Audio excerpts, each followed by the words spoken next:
Halo teman-teman, kali ini saya akan menjelaskan tentang analisis titik buhul. Apa sih analisis titik buhul? Analisis titik buhul adalah cara kita bisa mengetahui besaran gaya-gaya pada setiap batang dari rangka truss atau struktur rangka batang. Seperti pada gambar di sini, itu kita bisa mengetahui batang satu itu besarannya berapa, lalu batang itu berlaku sebagai batang tekan atau batang tarik begitu. Nah, analisis titik buhul ini memiliki beberapa aturan seperti berikut.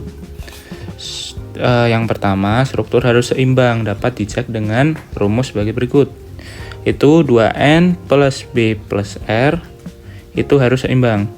N-nya sama dengan titik, B sama dengan batang, R sama dengan reaksi tumbuhan. Bisa dicek untuk struktur rangka ini, 2N sama dengan B plus R. 2 ini titik. Titik itu yang mana sih? Titik itu yang disimbolkan dengan huruf ya teman-teman. Ini ada A, B, C dan seterusnya. Bisa dihitung. Ini ada 7 titik. Berarti 2 dikali dengan 7 sama dengan B adalah jumlah batang, yang mana jumlah batangnya adalah 11 ya. Ditambah dengan reaksi tumbuhan. Reaksi tumbuhannya karena di sini menggunakan sendi dan roll, maka jumlah reaksinya adalah 3. 2 kali 7 sama dengan 14, 11 tambah 3 sama dengan 14. Apabila sama, maka struktur bisa dikatakan stabil dan bisa dihitung dengan metode ini. Lalu, aturan yang kedua itu ditinjau per titik dengan maksimal batang yang tidak diketahui sama dengan 2. Apa sih maksudnya? Jadi, kita untuk mengetahui gaya-gaya batang itu ditinjaunya per titik. Misal, kita perlu mengetahui batang 1 dan 2 itu ditinjau dari titik A. Untuk mengetahui batang 3, 4, dan 1 itu ditinjau dari titik E. Tapi maksimal batang yang tidak diketahui kan sama dengan 2. Itu untuk kita mengetahui alur pengerjaannya. Jadi kita tidak bisa langsung menghitung di titik E karena batang 1, 3, dan 4 tidak diketahui, maka dia lebih dari 2 kan. Jadi kita harus cari yang maksimal 2 seperti di titik A, yaitu ada batang 1 dan 2. Lalu setelah batang 1 diketahui, baru bisa dikerjakan di titik E untuk mengetahui batang 3 dan 4. Lalu seperti itu setelahnya. Untuk aturan yang ketiga, yaitu ditinjau dengan rumus sigma vertikal dan sigma horizontal. Jadi maksudnya adalah di setiap titik itu gaya-gaya vertikal itu harus sama dengan 0. Begitupun dengan gaya-gaya horizontal itu harus sama dengan 0. 0 di sini menandakan struktur itu stabil. Begitu. Lalu untuk aturan yang keempat itu apabila gaya seperti contoh di titik A ya, itu kan ada batang 1 dan 2. Misal gaya pada batang 1 ini mendekati titik arahnya, maka itu adalah batang tekan.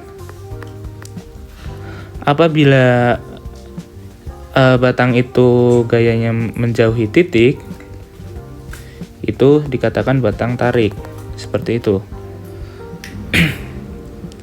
Lalu ini kan kita tidak mengetahui nih batang-batang ini merupakan batang tekan atau batang tarik. Maka untuk asumsi awal diasumsikan batang itu, apabila tidak diketahui, batang itu diasumsikan tarik atau meninggalkan titik. Seperti itu.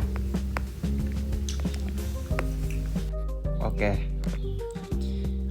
Untuk pengaplikasiannya di soal ini kita ambil contoh di titik A, di mana titik A itu mempunyai dua batang, yaitu kan titik A ada S1 dan juga S2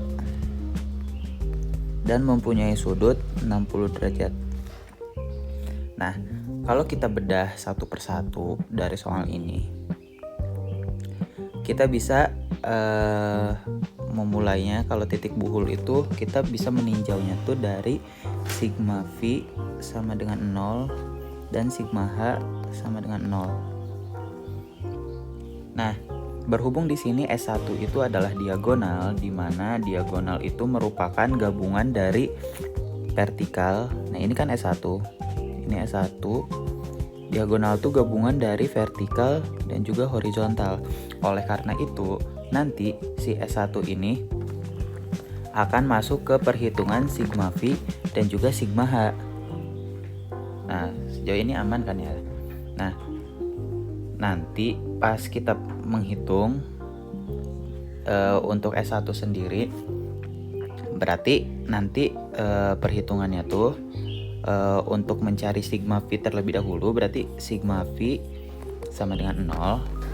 Maka kita akan menguraikan gaya-gaya yang vertikal, di mana gaya yang vertikal di sini di titik A itu ada RAV karena batang ini karena RAV sendiri karena di titik A itu reaksinya reaksi sendi, maka akan ada reaksi arah vertikal di titik A.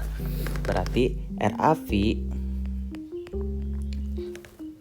ditambah, karena asumsi si S1-nya positif, ditambah S1 dikali sin 60 derajat.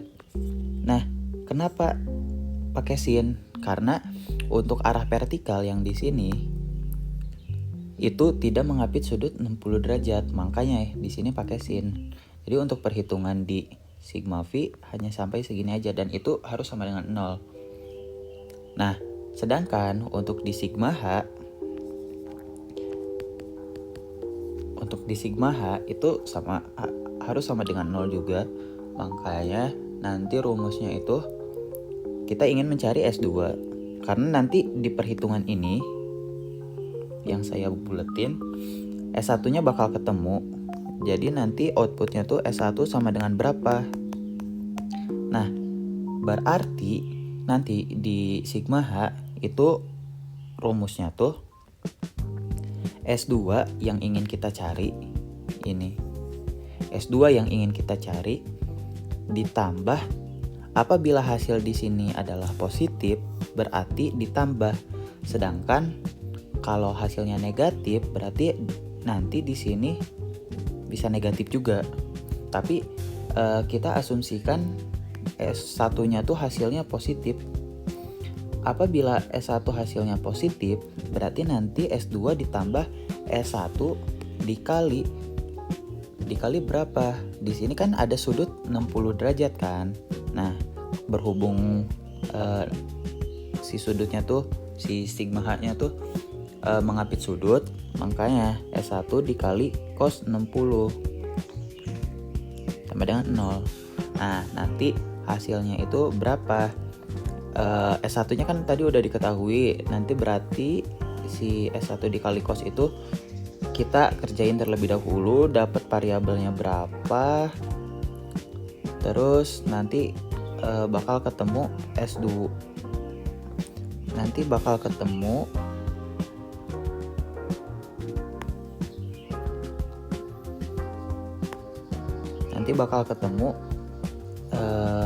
S2 sama dengan berapa.